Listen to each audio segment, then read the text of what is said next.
Hello, good evening, and welcome to the Talkin Kop. We've got another full-time match reaction. It has finished at the Emirates. Arsenal 3, Liverpool 1 for only our second loss of the season. I'm joined this afternoon by Mr. Kev O'Sullivan, who will not have to feign indignity as he did on our last show after the Chelsea match, because not a lot of holding your head up high after that one, is there, Kev? No, but you got to, because you just take it on the chin. At the end of the day, you haven't seen signs of this kind of level of performance coming, but it can happen. It's football, and at the end of the day, you're going away to a side who's finished third, who are third in the league, set up well, good players, and we got beat by a better side in the day. It happens, Yes, So sometimes you just got to take your hat off and say, yeah. They did what they needed to do better than what we did. And we were beaten by the better side on the day. And you could cry about it and bitch about it and moan about it and throw the baby out with the bathwater about it. But what's the point? We had all of this kind of shit last year when we were watching games and losing games that we shouldn't have lost against sides who we shouldn't lose to. But going away to the Emirates, any season, you can get turned over. You can lose games. And we were poor. We were really piss poor all over the pitch, 1 to 11, including the subs. Weren't at it, weren't good enough, and got what we deserved. You come out of it, you just tip your hat, say, okay, fair enough. We've been on a run, lost. Time to get on another run. There's no other way you can look at it. You have to look at it that way. I'd say if there were signs of this performance coming, you'd say, yeah, this has been on the cards. That player has been constantly letting us down for the last 3, 4, 5 weeks. And today it caught us out. But I haven't seen any of that. We've been in pretty much every game that we've played. We've won the vast majority of games that we've been involved with over the last few months. And today come a cropper. Hold your hands up, dust yourself down, and go again the next game. It happens. Yes. We have a little bit of enjoying the Schadenfreude in here from Arsenal for Life, who is in the chat regularly enough, even after we beat Arsenal in the FA Cup. Arsenal for Life was here in the chat, so you get to enjoy your little giggle this afternoon. And there can be no two ways about it. Arsenal were better in every department of the pitch, to a man, front to back. Arsenal completely outplayed us and were by far and away the team deserving to get the points that they got. I mean, I would say, if anything, Arsenal probably deserved to score better goals, because some of the goals, as we will get onto, were pretty scrappy. I mean, you take them, obviously, but I feel that the gulf was so large between Arsenal and Liverpool today that they actually deserve to score good, flowing team goals to accentuate their victory, as opposed to absolute calamities that it ended up being. So before we get into things proper, let's take a look at the lineups as we always do. Liverpool come out, Alisson in goal. Trent makes his return to the starting lineup. Gomez at left back again. Van Dijk and Konate in the middle. Midfield three of Gravenberch, McAllister, and Jones, because Szoboszlai was not fit enough to travel. Seems to have got some reoccurrence of the injury that he had a month or so ago and needs to be assessed further. And Darwin Núñez's foot not good enough to make a start. He goes to the bench, and we go for the first time ever with the starting front three of Diogo Jota, Cody Gakpo, Luis Diaz. And the big note is that the lesser spotted Thiago Alcantara makes his first appearance for Liverpool on the bench and ends up coming onto the pitch, which I will hold my hands up and say I did not think we were going to see this year. But I was pretty confident with that 11. I was pretty confident at 11. I felt that we had enough there to go out and take the game to Arsenal and build off of the performance that we saw against Chelsea, which was 5-star spectacular. It felt like there's just enough changes in the team. We bring Trent back in. Gravenberch gets the start on the right-hand side. Freshen up that front three, bringing Gakpo in from the start. I was feeling good going into the game, and Yeah, no, I looked at that starting 11. Thought, yeah, okay, fair enough. And I looked at the bench. I was like, okay, there's 3 you can look at and say, yeah, there's 3 players that can come off the bench and affect the game. I looked at their starting 11. I thought, yeah, okay. Havertz up front, Jorginho in the middle of the park. The rest of it, pretty much as you'd expect. Yeah, I thought at the very worst, I thought we were good enough to get a draw when the game started. And when the game started, it literally they did exactly the same as they did in the cup game with Odegaard and Havertz playing like two false nines, so like two number 10s, and left the two wingers high and wide, and it created an overloaded midfield that we couldn't cope with. And for the entire half, we couldn't cope with it. It was wave after wave that were coming at us, and we couldn't break. We couldn't, even when we had the ball and they were allowing us to have the ball, they were in such a compact shape that we struggled to break through the lines and play through midfield. And as soon as McAllister would get the ball, he'd knock it back. Kanate would knock it back to Allison, and they'd try to come out the other side. And within the first 5 minutes, you could tell, yeah, this is going to be a long day. It was the most frustrating first half that I've seen in a long time for us. The fact that the fact we didn't have a shot on target in the first half, and we ended the game with only one shot on target, tells you how well Arsenal were set up and how defensively solid they were, and we couldn't cope with building up through the thirds to push them into a position where we could sustain attacks. We never got into that position, and credit to Arsenal. They tried it in the cup game, and they were the better side in the first half, but we got away with the result in the end of it. But in this time round, they got the better of it, and like I said, top your hat to them. Fair play. They done us. Yeah, a great game plan. Great way to set the team up from Arteta. Like you said, getting those extra numbers in midfield. They pointed it out at halftime, just to kind of jump ahead. The lack of Arsenal players in the box when they would get the ball out wide with either Martinelli or Saka would get their heads up and looked across the ball in. Yeah. And there was absolutely nobody stretching the line in the middle of the park because Odegaard and Havertz had both dropped deep into the midfield. And you're sacrificing one area of the pitch to make sure that we couldn't play. Yeah. And like I said, in the cup, it didn't work for him. Today, it did. There'll be plenty of games this season that they'll try that and it won't work because they missed. Like there was a chance that Arsenal had early in the first half. Saka whipped the ball across. I think it was their first chance. Whipped the ball across, and there was no one in the Havertz was there, but he was on his heels because he'd only just arrived into the box. So you're like, a striker would be making that front post run. So it's almost a case of what's the more likely. It's more important for them to stay in the game and try to create a chance off the wings rather than give up the space in the middle of the park where we can build through and probably create more chances ourselves. So they just weighed up the odds and said, okay, we'll block up the midfield, stop us playing, and then look to play going the other way. So as soon as they go 1-up, that's the ultimate nightmare. Because it was bad enough at 0-0 for us to try and play through the lines. But when you're 1-0 down and you've got to try to force it, it makes it doubly hard because you make passes that you shouldn't be making. And then you get done on the counter going the other way. You give up chances left, right, and center then. So, yeah, we really struggled to cope with that.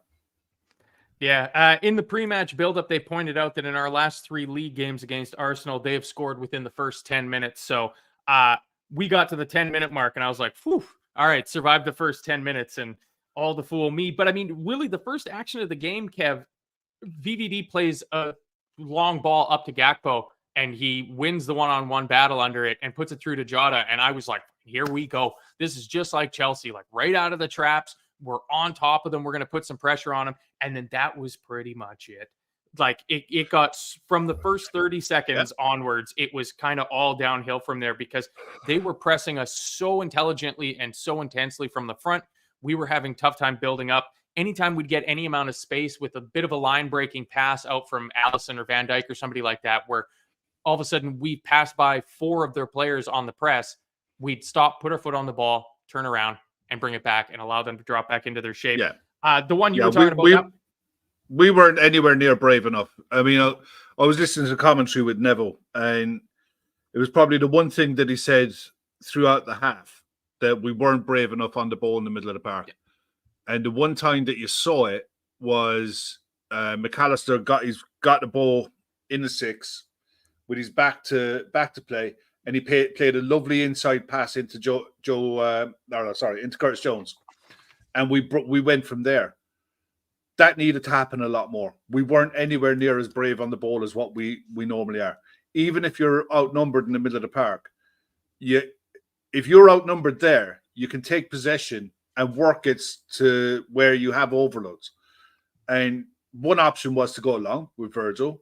And if that wasn't on, then you have to go through midfield, but you have to play it quickly. And we just didn't. There was no intensity in our passing at all. No bravery.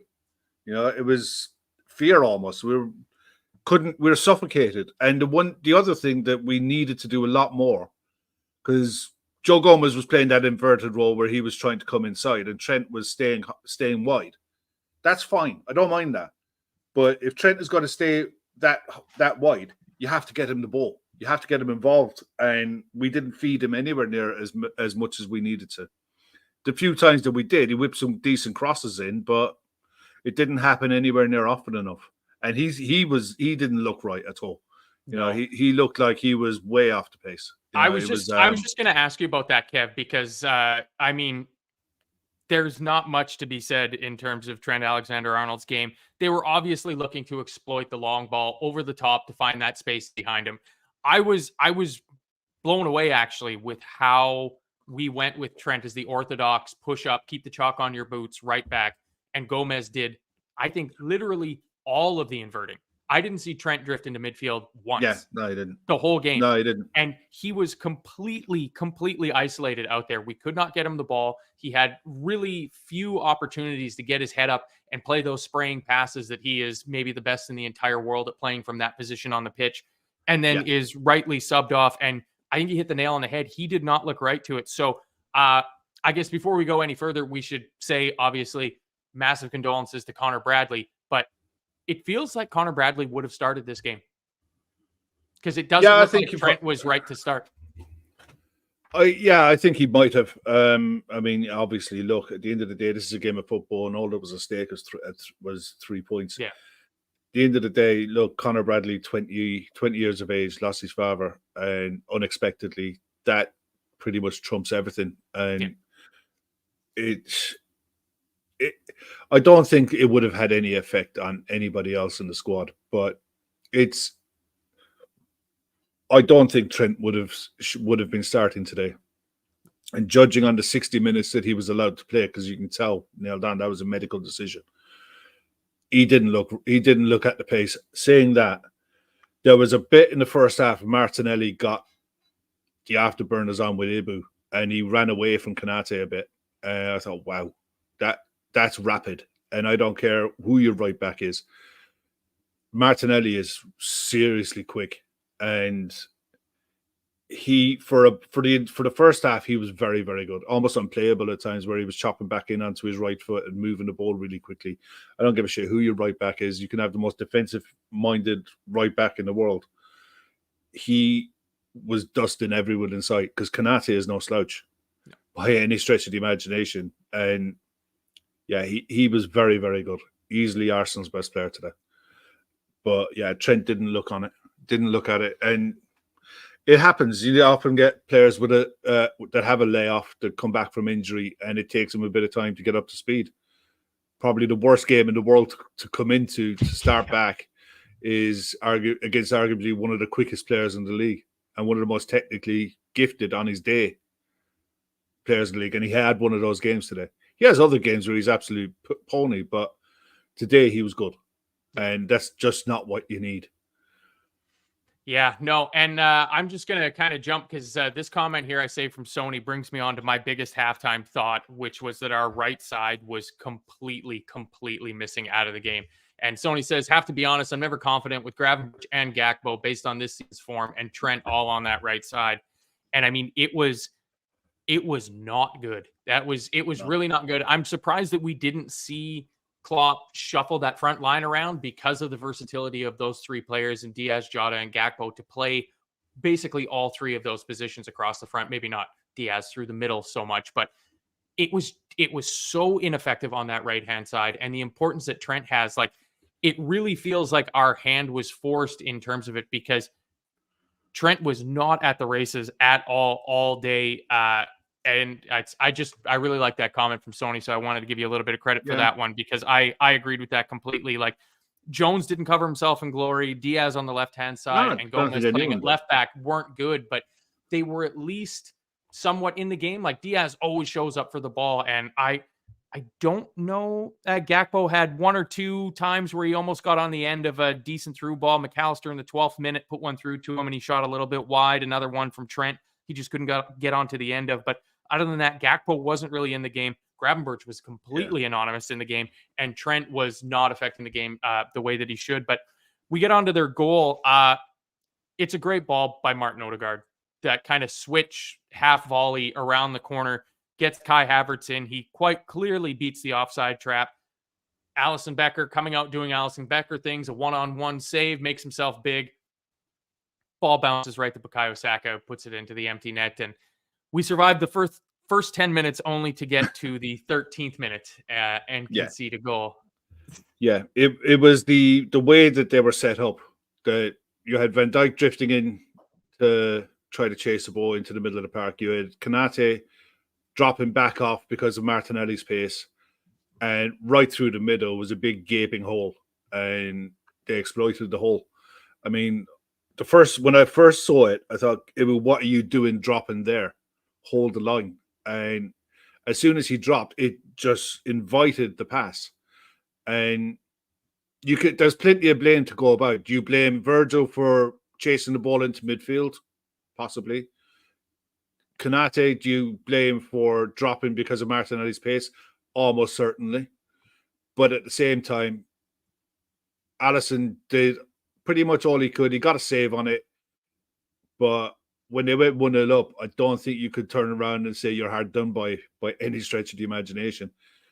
I might not have seen that this performance coming from the side over the last 4 to 6 weeks, but from about the 5th minute onwards, you could see a goal coming, and it didn't matter how it was coming, whether it was going to be a shot from outside the box from 25 yards that curls into the top corner, or a mistake. All goals are from mistakes, but this one was really, it was self-inflicted.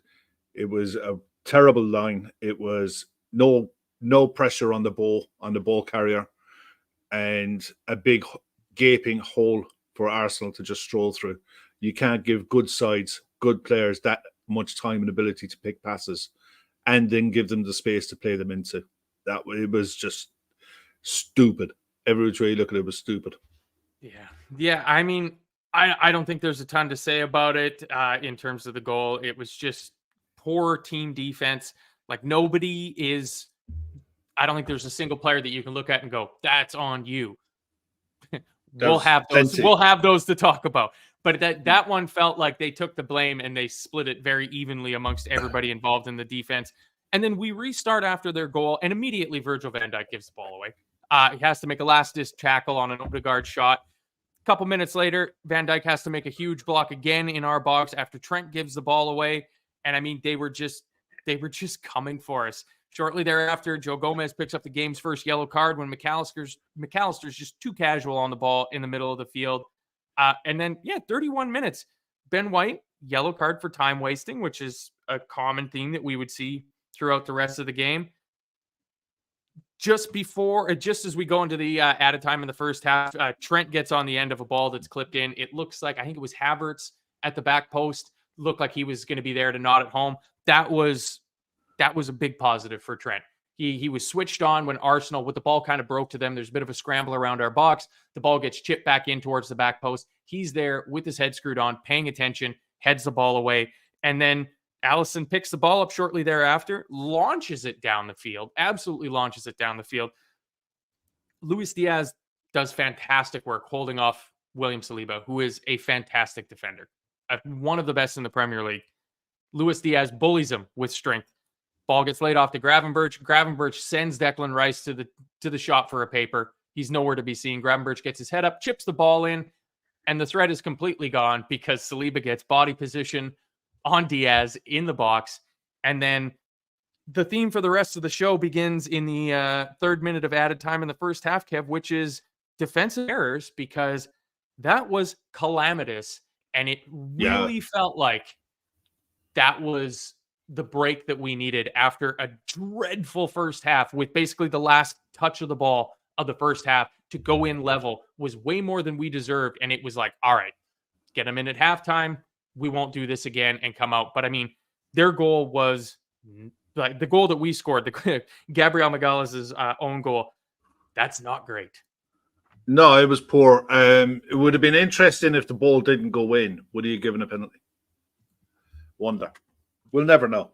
Mm-hmm. But the way that Taylor refereed the game today, it was hard to judge what he'd have done, because sometimes he was letting stuff go, other times he was being pernickety. It was hard to judge him how he was going. So imagine what it would have been like for the players to let that to dog see how to gotta let the dog out. Look, at the end of the day, I love doing the shows and all that, but he's looking at that back door and I know what's coming. So he's going. Yeah, it's we already saw enough mess on the pitch from Liverpool. We don't need to see one in your sitting room there either. It was one of those that I was sat there after Trent cleared that ball. Just get to halftime. Just get to, we're 1-0 down. Get to halftime. Worst case scenario, we can try and get into the lads and see what happens in the second half. Don't concede a second. Whatever you do, don't go 2 down. And then we get a fluke. We get something that we absolutely don't deserve, and we got a reprieve. And you're going in at 1-1, and it was like a big sigh of relief. It was like, oh, thank God for that. For how bad we were, we can't be that bad again in the second half. And you get in 1-1, and I honestly expected to see changes at halftime. I expected to see at least one. I was hoping to see Darwin coming on, because you have to have a threat of someone being able to go in behind if you're looking to play that ball over the top. If you're looking to play that ball over the top and you're looking at, I mean, with the best will in the world, Diogo Jota and Cody Gakpo aren't running away from people. Luis Diaz might, but the other two aren't going to be running away from anybody. So just to have that threat like Arsenal had with Martinelli, having that threat of someone who can go in behind makes them maybe drop back 5 yards or take less risk in certain areas, and you can put pressure on. But no, there was no changes at halftime. They come out, and we start the second half a little bit better. There was a bit more intensity, a bit more oomph about us for 10 minutes. But it was 10 minutes of, we're putting a shift in, we're trying a bit. And then it was just, they got to grips with what they wanted to do again. We couldn't impose ourselves on them and force them into making mistakes or force them into retreating. And eventually, the pressure just told, and it was careless sloppiness, stupidity, risk for when there's no risk needed. Take your pick. But for how bad we were playing, to still be at 1-1 after making all the changes on 65 minutes, and you're thinking, okay, 25 minutes to go, anything can happen. It could go either way at the end of the day. But you know what I mean? What do you say? I mean, comes over the go on. Sorry, I was just gonna say. I mean, I think all that we can say for the second half is just kind of lobbing blame at people. Like, I see a lot of people in the chat. Everybody has a tendency after a loss, and especially after a loss where you play so poorly, to go a little bit over the top. Just rein it in, people. We still have our destiny in our own hands. If we win out, we win the league. And that, at this point in the season, is the best that you can absolutely hope for, is to be in control of your own destiny. If you win your games, you win the league. If you're chasing City down by 8 or 10 points or something like that with 12, 15 games to go, that is a way more difficult situation to be in than what we currently are, which is sitting at the top. Yeah, there's Chris Golding. It's the end of the world, Matt. That's the type of attitude that I can't wrap my head around. That'd make a great song. That'd make a great song. Yes, I'm not singing it. as we know it, Goldie, it is the end of the world. But I mean, for as bad as things seem after that performance, especially again, because I'll say it, it was so buoyant after the Chelsea match, Kev. Like, we were so good, just putting Chelsea to the sword. As it turns out, from today's game against Wolves, that might be because Chelsea are shit. So you go from that high of demolishing Chelsea. You go away to the Emirates. You kind of get your pants pulled down. Things are bad. So as Liverpool fans, just calm down, because things could be worse. There are people that have it worse off than you, which brings me on to our charity partners. We here at the Talkin Kop, we always have a charity that we're trying to raise money for. You know of it in the past. We've had things with little kids needing operations and stuff like that. We've helped raise tons and tons of money for, thanks to you, our fans, sharing and donating. This year, our two charity partners are the Lighthouse Cafe in Dublin City Centre and the Fan Supporting Food Banks in Liverpool.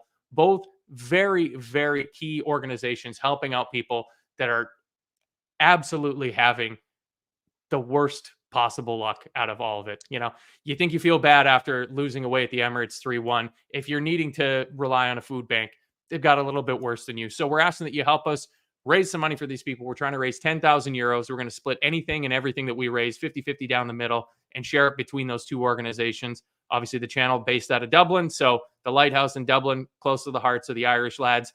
And we are a Liverpool channel, so Fan Supporting Food Banks out of Liverpool. So that's there. If you can donate 5, 10 euros every so often, you'll help get us to that 10,000 euro marker. Put it into your social media, share the news along with everybody like that. We'll get the word out there. We'll hit our target. You know we're going to hit our target. You know that Gav will not let this channel not hit their fundraising target. They always do. So there we go. All is well and good. And if you're here and you're watching, we appreciate you coming in. Even if there's some opposition fans in here for a little bit of a giggle, welcome to the channel. Hit the thumbs up button. We're trying to be somewhat measured about it because not everything is in fact lost, Kevin. Coming out at the end of the second half, or at the end of the halftime interval, it looked great. You know, we had a couple of chances in the first few minutes, but our shooting was poor. Somebody had said this here, and I think I've moved on way past it, but somebody pointed out that our shooting was extremely poor today. And I'm not sure what we ended up with. 1, 2 shots on target? One. I think we had a total of 10 shots. 1 on target. It's probably one of our worst performances, not just in our build-up play and everything like that, but our worst return for efforts on goal in 90 minutes this season that I can remember anyway. But like I said at the start, it's football. It happens. You know, at the end of the day, it's not EA 24. It's not. Call it FIFA, Kev. Bullshit, that EA 24. It's FIFA 24. Yeah, and it's not a video game. It's real life, and it just happens. I'd be more worried. I'm more interested in what happens next. I was watching a show going back a while with Phil. Phil was on, and he was dead right. He pointed it out, and it was the most poignant comment that he made on the night. If Liverpool go on to win the league, it's not the games against the Arsenals and the Man Cities that'll define who wins this season, who wins the league this season. It's the games against the Lutons, the West Hams, the Fulhams, the Evertons. You know, the sides that you're expected to beat will be what determines where the title goes this season. I still believe it won't be a points total above 90 points to win this title. Even with how bad we were today, there are still faults in that Arsenal side that you could see that they do have issues, and they've coupled their issues after picking up an injury to Saka today. They'll still have problems scoring goals without a proper number 9. I don't think they can I don't think Arsenal are the ones who are going to be challenging us challenging at the top of the table come May. Whether we will or not, I don't know. But at the end of the day, I'd be more worried if we drop 3 points in our next game. Yeah. Or Burnley? even drop 2 points in our next game than I would be if we drop 3, having dropped 3 points away at Arsenal. Losing the game at Arsenal happens. And a lot, it'll happen to a fair few top sides. Man City lost there as well this season. But at the end of the day, we're still top of the table. And that's our second loss this season in the league. Yeah. So, and I don't think we've lost a game in the league this season with 11 players at the end of the game.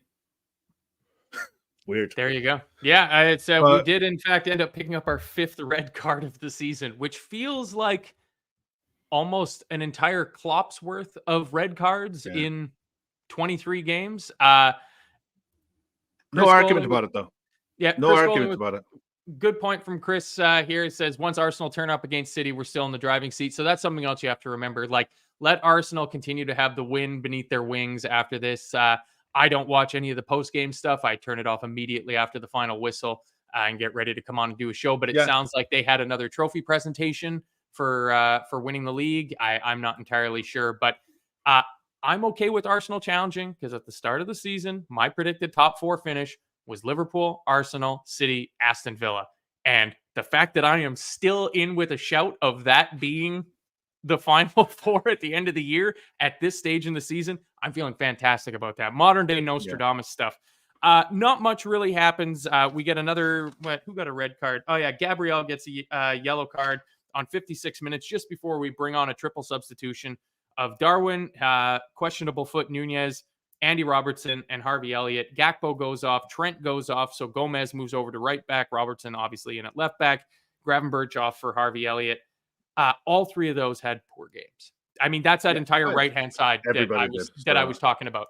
That at halftime, I was going, boy, our right-hand side looks terrible. And less than 15 minutes into the second half, the entire right-hand side of our team has changed completely because they weren't really any better in the second half going in. There was a few moments where it looked like Diogo Jota was trying to get into the game. He was dropping deep and showing for the ball, picking it up and kind of driving from the halfway line to, 5-10 yards outside of the Arsenal box before he eventually lost the ball or was shut down. Kiwior ends up taking a yellow card. And then on the 66th minute, I'm just going to quote off of my notes here. What the fuck was that? Kev, any explanations for what happened for Arsenal's second goal? Because all season we've done these shows and we've done nothing but sing the praises of our leaders at the back. 2 of the 4 people in our core leadership group on the team, the guys that have been there, done it, won all the trophies, Alisson Becker and Virgil van Dijk, conspire to give Gabriel Martinelli the easiest goal he will ever score. Oh, yeah. I mean, at the end of the day, once Virgil decides to let it bounce, for me, Virgil has to deal with it. You can't. I know what he said after the game. He was like, I tried to make myself big. I saw Alisson come in. Thought Alisson was going to clear it. Don't. At the end of the day, if you're going to let the ball bounce over your shoulder, deal with it. At the same time, Martinelli was very clever. He got just about enough of a nudge to push Van Dijk into Alisson's path where Alisson was trying to clear it. And all hell, all kinds of confusion. And, he comes away with the ball, taps it in. And the way the game was going, you're like, it was typical. You can't argue that Arsenal didn't deserve to be in the lead, even at that stage. But the way the goals were going in, there was not just basic little errors. They were calamitous. That was a calamitous error. And what are you going to do? It's poor communication. You can label it whatever you like, but it's basic of being a centre-back. If you let the ball bounce, you deal with it. And that's basic 101 defending. And don't wait for someone else to clean up your mess. Alisson, if you're going to come, you clean out Van Dijk, you clean out Martinelli, and you clean out the kitchen lady. And you do the whole lot. And you launch it into the middle of row Z. and he did neither. And the end result was Martinelli comes away with the ball and taps it in 2-1. Yeah. What are you going to do? I'm just going to go a little bit off script here just to address it because, Nigel, you just keep coming back in with it. You say both players are unhappy due to the uncertainty caused by Jurgen and Pep Linders. What should we expect? Oh, will you grow up? Were you saying this after the last two games? So this is game 3 of the Jurgen Klopp and co farewell tour. In the first two games, we absolutely smashed players. So what were you saying then, Nigel? Like, it's just such an empty-headed comment to make. And I was going to let it go because you put it in 3 or 4 times, but you keep coming back. Apparently, I'm as dumb as a fish. I've bit on your hook. Here it is. You get the engagement that you wanted, but you're in here all the time. Like, I don't understand why you're creating this narrative that all of a sudden, the players now just realize that the coach and his staff is leaving at the end of the season, and that's the reason for it. It's just an error from Allison is something that happens at least once a year. At least once a year, we do a game. We do. I'm not patronizing you, Nigel. You're just like you're acting like a child. So I guess you're being spoken to by one or like one. So I guess that's patronizing. I guess like I don't know. Grow up, dude. You're creating things for absolutely nothing. But at least it seems at least once a season we have a moment where we go, "Wow, Allison, he's the best goalkeeper in the world, and he saves us way more points than he costs us." But that one's on him, and it did feel like that one was on him. I guess we'll give the blame maybe mostly to Virgil on this one because, like you said, just kick it out. And it's something that I noticed that Virgil, because he was doing this last season. Virgil was doing this sort of thing last season of trying to be too cute, trying to be too clever, as opposed to just kick the ball out for a throw in. And in the first 22 games of the season, he was great at that. Going in, it's a 50-50. You don't think you're going to win, just boot it out. If it's a 55-45 and you're going to win it, be the stronger man, be the better player on the pitch, use your intelligence and your nous, win the ball back, and we recycle and we go again. But if you don't know for a fact you're going to win it, just kick the ball out for a throw in, reset the team. And yeah, just an absolute brain fart. And the biggest kick in the teeth for that goal was the fact that we'd made our changes. And I honestly looked at it, I thought, I don't know where we're going to get a goal from. And the one good thing, I suppose, that we were getting set pieces. We were getting corners. I thought this is the one day when you're playing shit and it's not going your way, you need your set pieces to work. You need a corner delivery to work. And we were getting in the spot to put corners in, and they were just either poor deliveries or weren't getting runners on to the end of it. Take your pick. Didn't do enough. And that's what you need your set piece to work if the rest of it isn't working. Do you get me? So I was once we were 2-1 down, I was worried then because I thought, I don't know where a goal is going to come from because we just didn't look like we were going to score. Genuinely, we didn't look like we were going to score a goal. Rory pointing out that he hasn't seen me this antagonized since Gav said Die Hard was a Christmas movie, and I volleyed it back with a Home Alone breakdown. I appreciate you remembering not even this past Christmases, the Christmas of 2022's Die Hard Home Alone blowout extravaganza, because that was well and good fun. Yeah, it's not a Christmas movie. Die Hard is not a Christmas movie. It's as simple as that. We did only have 2 corners after it went 2-1. They were both Robertson in-swingers. They were both quite poor. The first one, 76 minutes, I had it. It's honestly, again, it's like you read my notes, Kev. I put corner to Liverpool. A Virgil goal would be nice. After that error to let them go 2-1 up, you want to see, just a magic moment like that because we're Liverpool, right? We find a way. We find a way. Footballing miracles happen on a weekly basis. It just never looked like it today. Genuinely, it was. I mean, at the end of the day, I think we had 1, 2, 3, 4, 5, 6 efforts inside the box, but one, I suppose, from a position where you'd expect to do something better. But in general, we just never looked like scoring today.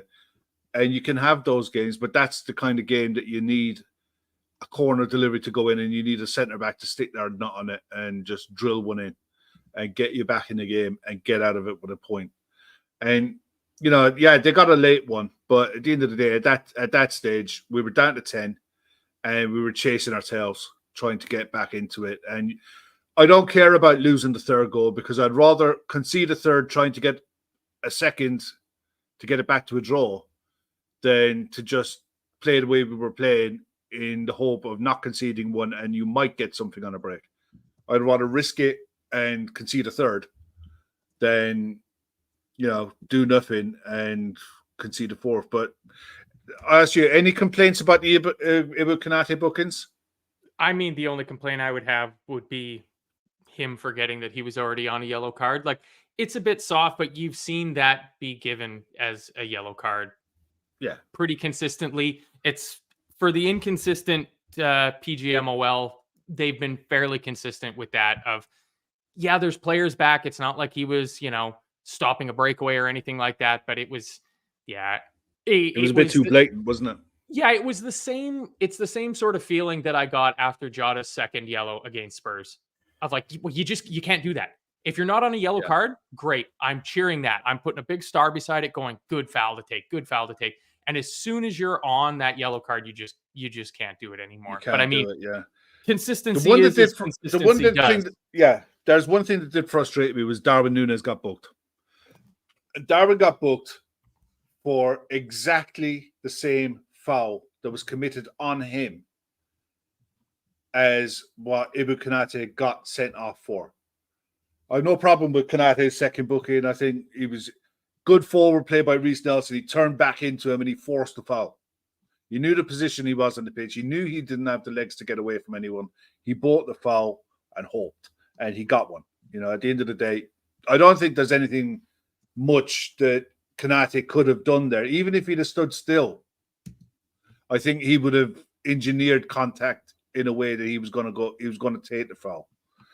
But Darwin getting booked for his reaction to what was a blatant foul after you just booked the Liverpool player and sent him off for almost an identical foul in a very similar part of the pitch. Darwin was spinning off into the back and he was gone.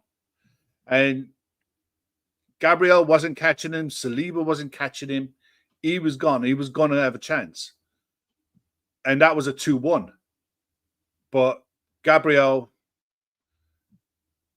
he just got away with it. And Anthony Taylor he got away with it, Yeah, it's a stone cold. Should Darwin have reacted? Yeah, should Darwin have reacted? No. Do I completely understand the reaction? 100%. I mean, considering the same reaction. He didn't headbutt a guy. The same reaction. Yeah, he didn't headbutt a guy, so this is an improvement. Well, no, there was a headlock on someone earlier on and a hip toss on someone earlier on. I mean, there's letting the game flow, and then there's Bret Hart getting someone into a headlock and then hip tossing him over your shoulder and dropping him on the ground and saying, "Yeah, go on, play away, lads, you grant." Yeah, because that happened as well, but had absolutely no bearing on the result. Had absolutely no bearing on anything. But there's a frustration with. If you're going to give a foul, but be consistent when you give it both ways. So I understand the fact that Darwin got a booking, why he got a booking. That's good. Normal. It's a normal booking this season. But that reaction was brought on by what was a blatant foul that wasn't given in a really dangerous position that we could have been on a break. And he just didn't give it. I'm like, how? Even the dope that Sky had on the referee, Mike Dean, it's as blatant a foul as you see. Yeah. And shit. I was just like, if Mike Dean is saying it's a blatant foul, then, it's like, that's a 6-month sentence in that for someone, you know what I mean? You really got to be going some for him to say it's a blatant foul. Yeah. But again, at the end of the day, like I said, the 92nd minute, Trossard got his goal. Good finish. Deflection took Alisson out of the game. Went through his legs. He's got to do better, though, Kev. If that's Queeveen Kelleher, we are slaughtering him for not saving that and going, Alisson saves that 10 times out of 10. He's just got to I know. Yeah, he should. He should do better. But I think once the shot is deflected, and there's people will say that Van Dijk should have got that. He got a deflection on it. Yeah. He was literally 0.2 of a second away from a block.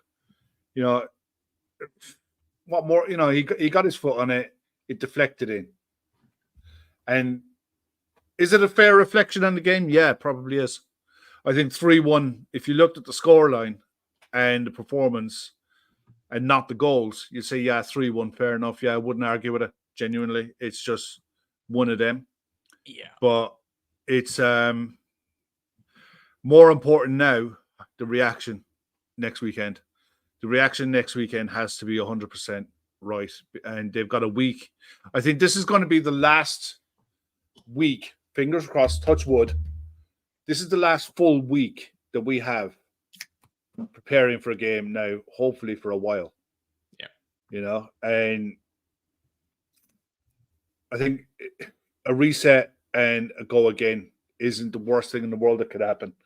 When you look at the whole lot in the round, if you'd have taken January fixtures and points totals as we had, that's an excellent. I'd say you undefeated. I'd say, in all honesty, given the some of the Januaries that we've had, I think we were probably ahead of where we thought we would be. But like I said, you go into the Emirates and you lose, it's not the end of the world. I never thought about it against Burnley. We've had playing against Burnley next weekend. Yeah, play against Burnley next weekend and not getting 3 points, that's big problems. Yeah. This game next weekend against Burnley is huge. Yeah, that's Eunice says go smash Burnley. Ashley L says RIP Burnley, and it has to be, because if we don't go out and get all 3 points at the absolute minimum, but put a performance in against Burnley next Saturday, that's when you can start bringing up the question marks. Because this is one game, and off the back of, I hadn't thought about it. We have had some absolutely dreadful Januaries. The first January when Mo and Mane went to the AFCON under Jurgen was terrible. Or there might have been one where just Mane went in the COVID season in January, where we couldn't win a game at home. We couldn't even draw a game at home. Last January, games against Brentford, where we played Wolves, I think 9 times in 8 days or something, and Brighton every other day in the month of January. So we had a perfect January this year. This is a bit of a stumbling block in the road. Arsenal are not terrible. Ashley L points out Arsenal's expected goals of 3.52 XG is the most Liverpool have ever faced in a Premier League game. We were dreadful. And I know that the boss man on this show is not the biggest fan of advanced analytics and stats like XG, but I do believe that says something, because if you look at the flip side of that, what is our highest ever XG that we've racked up? It was in that game against Newcastle when we were untouchable in that game. But my favorite time of 7 point something, wasn't it? Yeah, it was ridiculous. It was one of the highest ones ever recorded. My favorite part of the show, Ashley L passing along the post-match quotes, and these should be doozies. So we have Virgil van Dijk talking after the match, says, eventually a very tough day. I think the 2-1, I take full responsibility for that. It's a big turning point. I should have done better. It hurts for me. It hurts for the team. Goes on to say, we were very dominant, especially in the second half. The turning point was my responsibility. I should try and clear it. I make the split-second wrong decision. These things happen in football, but it doesn't take away that it hurts. These things don't happen too often in my career, but it is a tough one. I take full responsibility for it. He goes on to say, on the highest level, it is a split second. I choose to let the ball bounce, try to put my body in between. I think Allison touched me a little bit and he couldn't clear.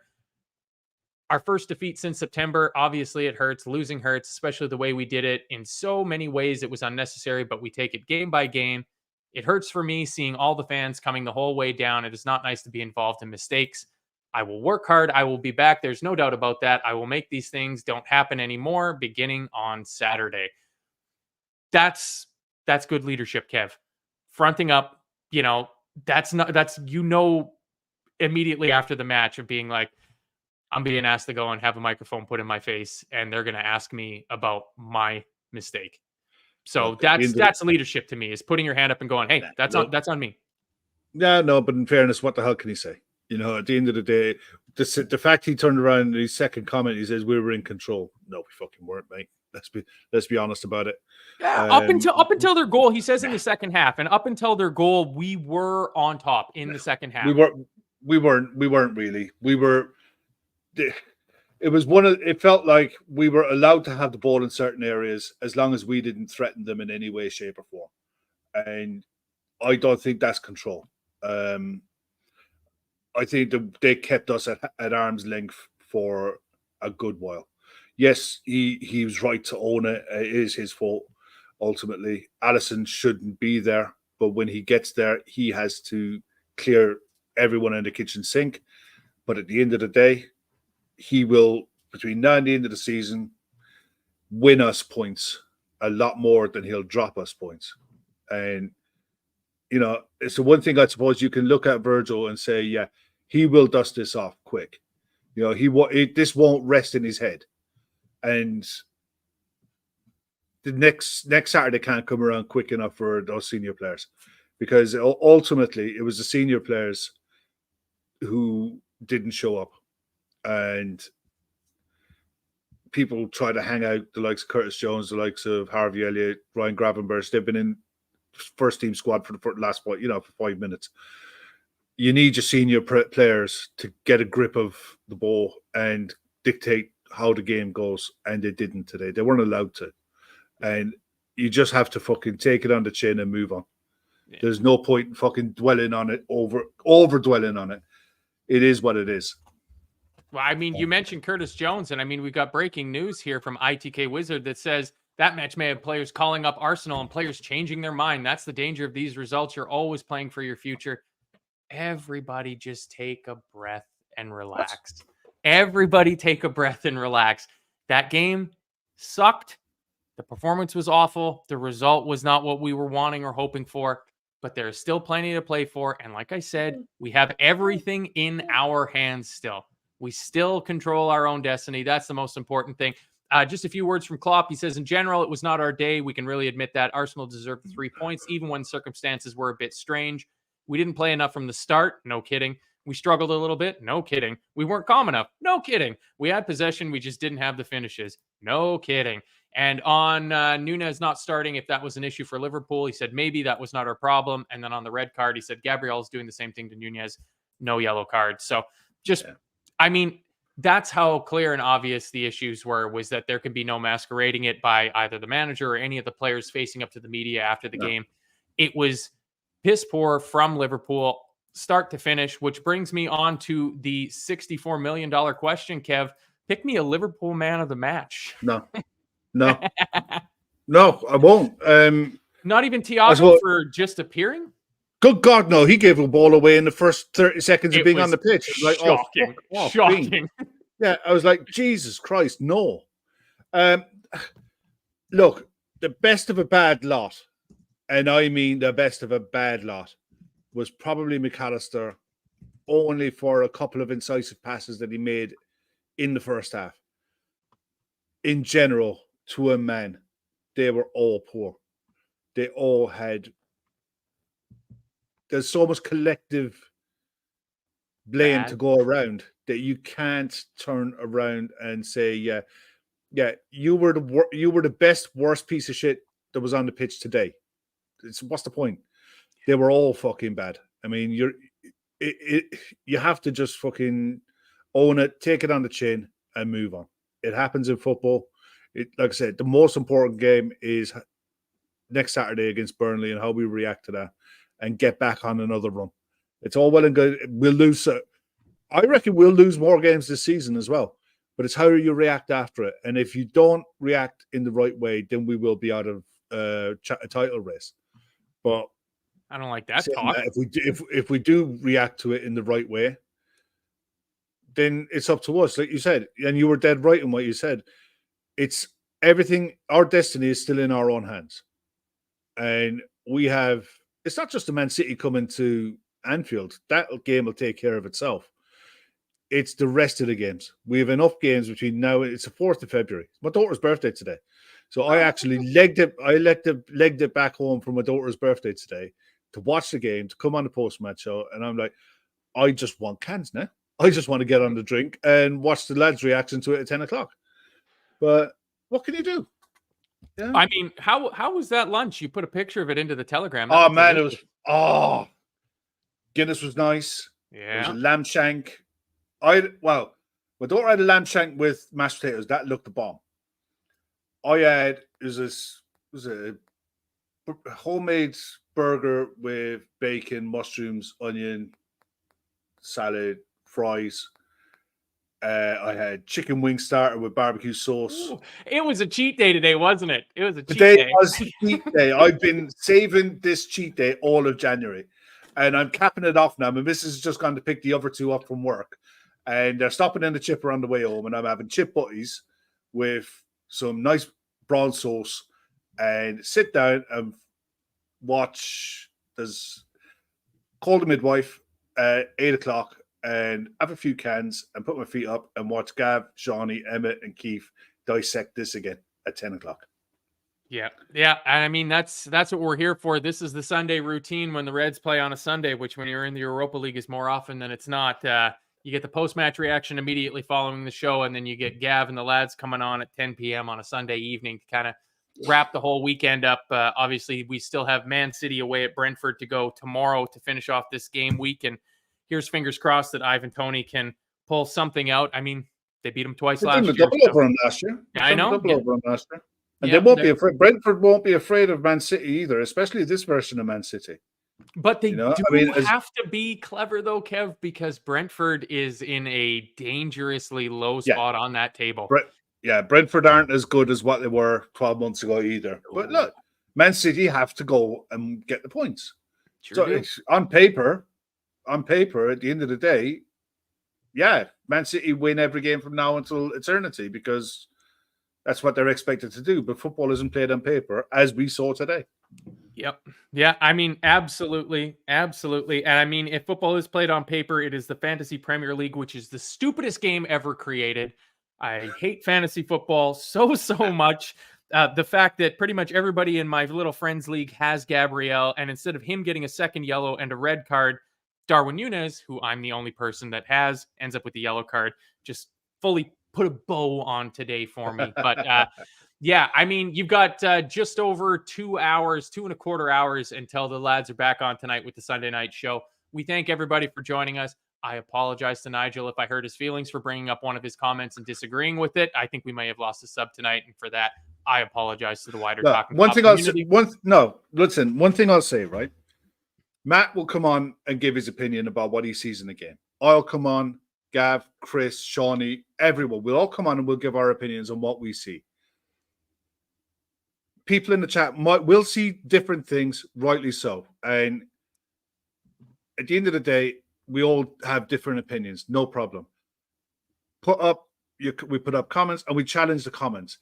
But if someone puts up a comment that is absolutely, completely outrageous, ridiculous, expect to be called out on it, because at the end of the day, we wouldn't be doing it right if we just let things go. Like if utter nonsense was allowed to just be spouted, people can support Liverpool however the hell they want, and they're perfectly entitled to believe whatever they believe. And if Nigel 100% believes that Alisson and Virgil fucked up because of uncertainty over Jurgen Klopp and Pep Linders, perfectly entitled to believe. I think it's the biggest mode of nonsense you'll ever see in your life.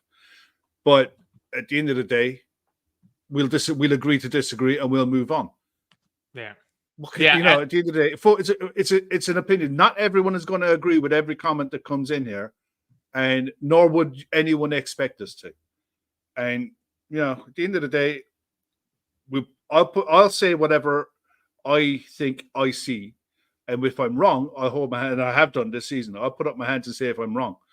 But at the end of the day, I was told I was wrong in 1987, and I question that decision, to be honest, to this day. I don't believe it. Now, look, at the end of the day, everyone in the chat is always respectful and always appreciative of the stuff that we put out, and we love putting it out. But at the end of the day, we'll agree to disagree and move on. People are free to like, comment, subscribe, share, do whatever. There's no gun to anyone's head. If people like the content that we put out, please hit the like button. Please subscribe. It does help the channel out a lot. But don't expect people on this side of the microphone to agree with every single opinion that goes in the chat. If it did, it would be an echo chamber, and nobody likes that. Nobody wants an echo chamber. Nobody wants an echo chamber. Nobody wants an echo chamber. I mean, I think Rory Fitzgerald absolutely hit the nail on the head with this comment here. He says, sounds like you're having a great day, Kev. Lap it up with the family and the football will sort itself out. And I mean, that goes to obviously the thoughts we all have for Connor Bradley and the tragedy his family's had. There are certain things that are more important than football. Exactly. But the flip side of that is, where did it go now? Thor the Dyslexic Polyglot, Shawnee Battle Cry at 10 p.m. tonight. There very well feel might one be. coming on. Yeah, I don't want to speak for Mr. Lawson, but it just feels like the sort of time where you need to kind of circle up some wagons. We still have our destiny in our own hands. We win out, 96 points, now wins the league.